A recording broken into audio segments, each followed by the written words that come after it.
kabelnuts, ito nga pala ang ating alamang. Kung gusto niyo yan, ayan, panoorin nyo hanggang dulo. Yan ang recipe niyan. Ayan, meron nga tayo dyan sili, sibuyas, bawang. Ayan, so slice lang natin, then food chopper natin yan.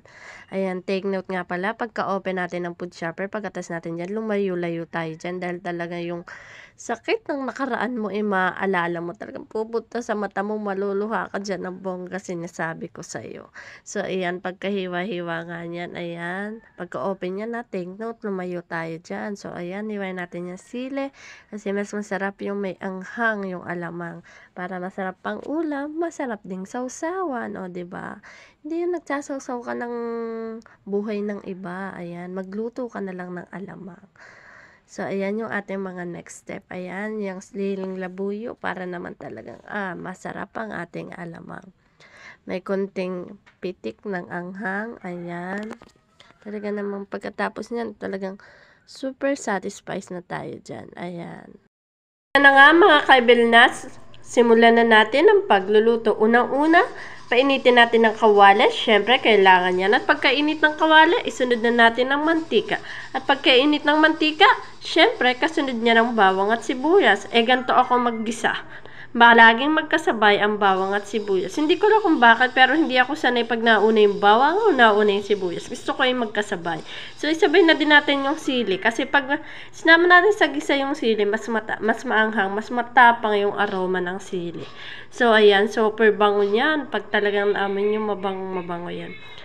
Ayan, so, iluto lang natin ng konti yung sili. Ayan, dinidikdik ko pa nga para mas maganda ang dikdikin pa nga natin ang sili para naman yung talagang sipa ng sili sa ating bibig ay napakasarap, mapahang. So, ayan, pagkasunod-sunod nga niyan, hinahalo ko lang, niluluto ko lang talaga yung bawang, sibuyas, sili. Ayan, di ko na nga nabidyohan yung ibang paglalagay ng alamang. Akala ko kasi naka-play po. Ayan, dinurog ko pa yan dyan sa akin food processor. Ayan, medyo inano ko pa siya. So, ayan, nilagay na nga natin yung alamang dyan. Talaga namang pinood processor ko pa yan para lang mapino yan. Hindi ko na nga nabidyohan. So, kasunod, nilagyan ko yan ng suka at pinakulang ko na 5 minuto. Pagka 5 minuto, hinalo ko na siya. So, ayan, pinakulo ko lang siya ng pinakulo. Din, nilagyan ko siya ng mahiwagang laurel. Ayan, nilagyan ko siya. Din, halo-halo lang. Ayan, kasi pinood processor ko din yung alamang para mas pino siya. Ayoko kasi nung buo-buo, lalo na pag isasawsaw naman natin sa mangga. Mas maganda yung parang pino siya. Yan. Nilahat ko na nga pala dyan yung sili para yung sipa ng aroma ng sili talaga namang masarap. Mga kabelnuts, halo-halo pa nga para talagang maluto ang ating napakasarap na alamang. Ayan. So, talagang pinakuluan ko siya para hindi ganun kadaling mapanis ang ating alamang. Mahirap kasi pag napapanis, nasasayang ang pera. Sa mahal naman ang bilihin talaga ngayon. Ayan, dikdiking na dikdik pa natin yung siling yan. Kundi talaga siya maanghangan ng titikim yan. So, ayan, nilagyan ko siya ng tubig mula sa Ocean Park. Napakaganda ng baso ko, diba? Kulay blue. Ayan, 2 baso ng tubig ang nilagay ko dyan. At huwag kayong mag-alala kasi lalapot pa yan, may ilalagay ako dyan. Ganyan talaga ako magluto ng alamang. Hindi ko alam kung bakit, pero ganyan talaga. Sa dami ng time na nagluluto ako ng alamang, isa lang talaga ang lasa kahit tansya-tansya yan. And yan, pinakuluan ko lang siya ng pinakuluan. Then halo-halo kasi baka matuok, mahirap ang tuok, papait. Ayan, nilagyan ko siya ng asukal para may tamis. 'Di ba? Mas masarap yung may tamis, may anghang at may konting alat. Ayan.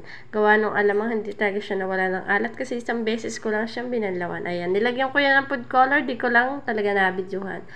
Pula yung food color. At ayan, ang special secret natin sa recipe, ang cornstarch na may tubig.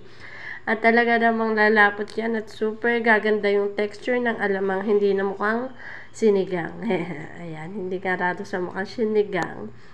Ayan, sinasabi nga ng anak ko para ako nagsisinigang kasi masabaw, so hindi naman pagkatapos niyan, talaga namang lalapot ang texture niyan at ang gandang tingnan nyo naman, o, diba? Napakasarap nito, sinasabi ko sa iyo. I-prepare mo na yung lulutuin mo, napakasarap niyan para sa mangga, singkamas at kung ano pa man. Ayan, subscribe! So, please pwede ka din mag-email sa akin para mabasa ko ang kwento mo habang nagluluto. Subscribe! Thank you!